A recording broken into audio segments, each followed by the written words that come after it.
আসসালামু আলাইকুম ওয়া রাহমাতুল্লাহ। প্রিয় দর্শক, আশা করি মহান রব্বুল আলামিনের দয়ায় অনেক ভালো আছেন। ফিলিস্তিনের উপর ইতিহাসের অন্যতম বর্বরোচিত হামলা চালাচ্ছে ইসরায়েল। তবে এই হামলা কি শুধু রাজনৈতিক কারণে? কেনই বা তারা আল আকসার দখল নিতে চাচ্ছে? আর এইসব ঘটনার সাথে দাজ্জালের সম্পর্কই বা কি? এইসব নিয়েই আলোচনা হবে এই পর্বে। এই বিষয়ে আলোচনা করার আগে ইহুদি তথা বনি ইসরায়েলের ইতিহাস সম্পর্কে কিছুটা ধারণা থাকতে হবে। আল্লাহ প্রেরিত কিতাব তাওরাত ও জাবুর, যাকে বাইবেলে ওল্ড টেস্টামেন্ট বলা হয়েছে, সেখানে ঈসা আলাইহিসসালাম বা মসিহ এর আগমনের ভবিষ্যৎবাণী করা হয়েছে। ঈসা আলাইহিসসালামের জন্মের আগে যখন বনি ইসরায়েলরা রোমান সভ্যতার অত্যাচারের শিকার হচ্ছিল, তখন তারা সেই মসিহের আগমনের জন্য অপেক্ষা করছিল। কিন্তু যখন ঈসা আলাইহিসসালাম আসেন এবং আল্লাহর বাণী প্রচার করেন, তখন তারা তাকে অস্বীকার করে। কারণ তারা আশা করছিল তাদের মসিহ হবে একজন রাজনৈতিক নেতা। কিন্তু ঈসা আলাইহিসসালাম রাজনৈতিক নন, বরং ধর্মীয় নেতা ছিলেন।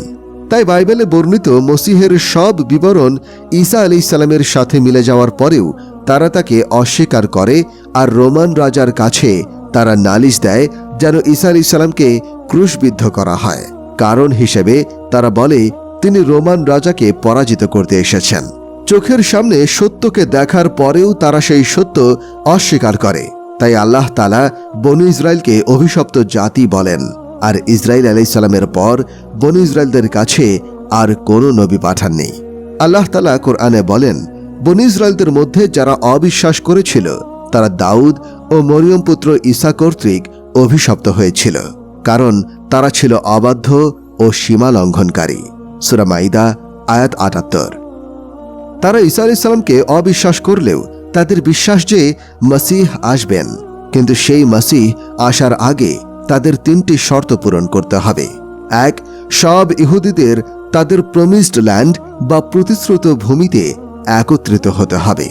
তাদের বিশ্বাস, দ্বিতীয় বিশ্বযুদ্ধের পর সব ইহুদি ইসরায়েলে এসে ইসরায়েলকে একটি স্বাধীন রাষ্ট্র ঘোষণা করার মাধ্যমে তারা এই শর্ত পূরণ করেছে। ২. তাদের টেম্পল অফ সোলেমান বা সোলাইমানি মন্দির তৃতীয়বার নির্মাণ করতে হবে। আর ৩. জৈতুন বা জলপাইয়ের পাহাড়ে তাদের একটি বিশেষ বৈশিষ্ট্যসহ লাল গাভী কোরবানি করতে হবে। এই ৩টি শর্ত পূরণ হলেই আসবে তাদের মাসিহ।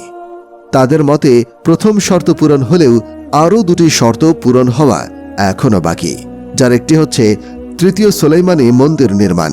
সোলেমানি মন্দির হচ্ছে হযরত সুলাইমান আলাইহিসসালামের প্রাসাদ, যা তিনি জিনদের মাধ্যমে তৈরি করেছিলেন। প্রথমবার এটি নির্মাণ করা হয়েছিল খ্রিস্টপূর্ব ৯৫৭ অব্দে এবং খ্রিস্টপূর্ব ৫৮০ অব্দে ব্যাবিলন সভ্যতার আক্রমণে সেটি ধ্বংস হয়ে যায়।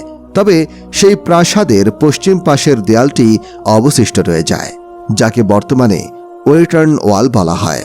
পরবর্তীতে ৬ষ্ঠ শতাব্দীতে সেটি আবার নির্মাণ করা হয়, যেটি বর্তমানে আল আকসা মসজিদ প্রাঙ্গণ হিসেবে পরিচিত। ইসরায়েলিরা এখন চাচ্ছে এই আল আকসা মসজিদ ধ্বংস করে সেখানে তৃতীয় সোলাইমানি মন্দির নির্মাণ করতে। শুধু তাই না, বলা হচ্ছে তারা আল আকসার পাশে মাটিতে গর্ত খুঁড়ে সুড়ঙ্গ তৈরি করছে। আর দ্বিতীয় সম্ভাব্য কারণের কথা বলছেন আলেমরা। ১. সুলাইমান আলাইহিসসালাম তার রাজত্বের সব কালো জাদুর বই ও এতে ব্যবহৃত জিনিসপত্র তার প্রাসাদের নিচে লুকিয়ে রেখেছিলেন, যেন এগুলো আর কেউ ব্যবহার করতে না পারে। ইসরায়েলিরা এখন সেই বই খুঁজতে আল আকসার পাশে গর্ত খুঁড়ছে।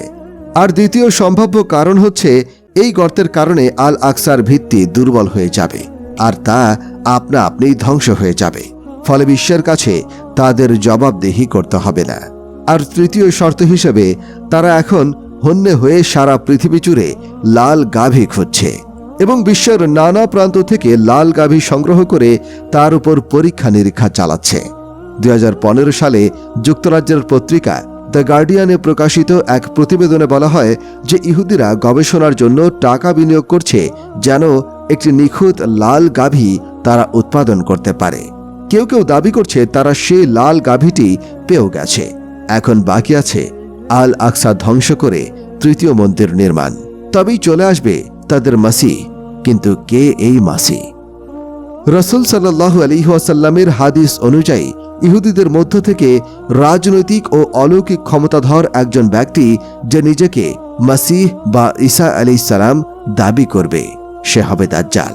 অর্থাৎ ইসরায়েলিরা হয়তো নিজেদের অজান্তেই দাজ্জালের জন্য প্রস্তুত হচ্ছে এবং তার কাছেই নিজেদের আনুগত্য প্রকাশ করবে, ঠিক যেমন রাসূল সাল্লাল্লাহু আলাইহি ওয়াসাল্লাম বলেছেন।